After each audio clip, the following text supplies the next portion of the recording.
Ang video na ito ay para sa quick tutorial kung paano makakuha ng daily flash voucher sa Lazada ng 11 AM and 8 PM. So, 2-3 minutes before kailangan nakalagin na kayo sa Lazada app and 10 seconds before 11 nagkiklik na kayo. Kasi mabilis maubos yung voucher. Ayan, click lang, collect. And pag nakakollect na kayo, punta na agad kayo sa cart o pili kayo kung ano yung check out nyo. Mas okay kung alam nyo na yung orderin nyo kasi 1 hour lang yung validity ng voucher.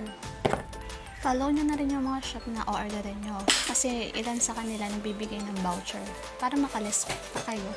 Ino-off ko pala yung electronic protection kasi dagdag lang sa babayaran.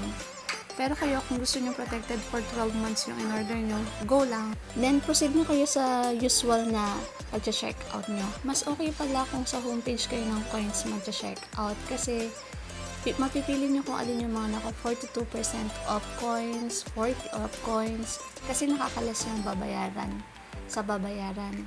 Gaya nung sa akin, nakalas ako ng 100 plus sa babayaran ko. So, nakatipid.